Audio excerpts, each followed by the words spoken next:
Hello, hello, conseil numéro 6. Tu as du mal à gérer ton émotionnel, tu te sens débordé. Eh bien, ce matin, là, je te fais un petit conseil émotionnel. Aujourd'hui, j'ai un peu l'humeur triste. Je me sens un peu dépassée avec des moments où ça monte, j'ai l'impression que je vais être débordée et rien pouvoir faire. Alors, ce que j'ai fait aujourd'hui, pour pouvoir quand même avancer et être bien, j'ai commencé par respirer déjà. Tu vois, j'ai laissé passer, je me suis dit, bon, ben, c'est ok, j'ai la tristesse, déjà. Ensuite, il y a quelque chose de l'ordre de... Bon, donc j'ai nommé l'émotion. Ensuite, il y a quelque chose de l'ordre de l'accepter. J'ai dit, bon, ben, c'est ok, je sais à peu près pourquoi. Il y a quelque chose qui est un peu compliqué pour moi en ce moment, à gérer. Donc, c'est ok. Et ça, c'est la deuxième chose. Et ensuite, il y a quelque chose de l'ordre de... Bon, quand ça dépasse, quand ça me submerge trop, ben, je m'arrête. Tu vois, je m'arrête.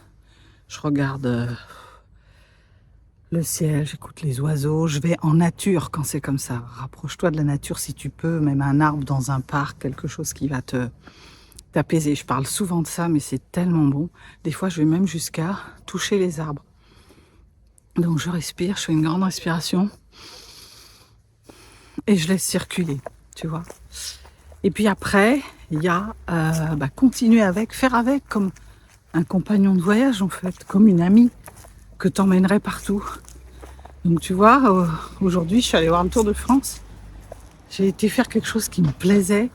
Et du coup, l'euphorie, quand je me suis retrouvée au bord, à regarder passer les coureuses, et ben ça a atténué, tu vois, là je regarde, la tristesse, elle a circulé, tu vois. Elle reviendra parce elle est très contextuelle, elle est liée à quelque chose, mais c'est pas grave. C'est...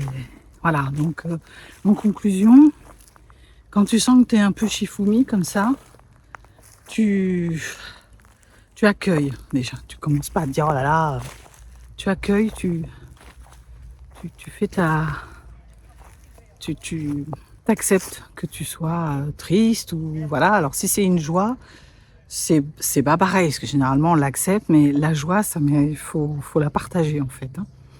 Il faut trouver quelqu'un avec qui partager, faut le dire, ou tu le dis tout haut, ou tu le dis aux arbres, mais tu la fais sortir.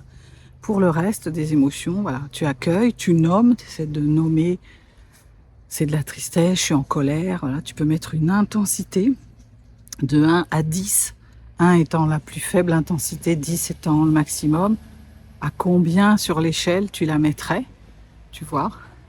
Donc tu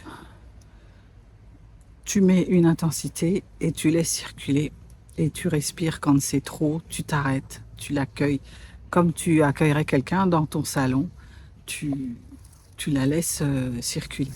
Et puis après, eh ben, tu te connectes à quelque chose qui va te faire plaisir. Peut-être si tu es en train de bosser, tu vois, moi je devais bosser et tout, ben, j'ai dit non, je vais vivre profondément ça. Je vais me faire plaisir. J'ai trouvé, c'était d'aller voir le Tour de France, mais ça peut être lire un livre, ça peut être voilà, faire un peu de musique. Moi, je suis musicienne, donc des fois, je mets ma tristesse dans mes compositions. Trouve quelque chose qui te fait du bien et accueille-toi. Et ça dure ce que ça dure. Et tu vas voir, ça va circuler. Voilà. Avoir des émotions, c'est pas une tare.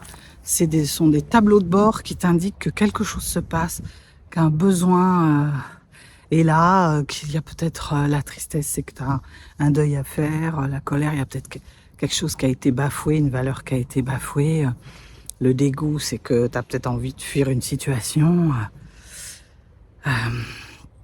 Et la peur, c'est que ça t'alerte d'un danger existant ou s'il n'existe pas, peut-être d'une angoisse, d'une idée que tu te fais de la chose. Donc, première chose, c'est déjà d'arriver à accueillir ces émotions dans le corps. Elles sont notre boussole. Et on a toujours tendance à les mettre dans la poche. Et là, l'idée, c'est vraiment de les laisser circuler et d'écouter ce qu'elles ont à nous dire et de bien tendre l'oreille parce que parfois elles murmurent. J'espère que ça t'aura aidé. Je te dis à demain.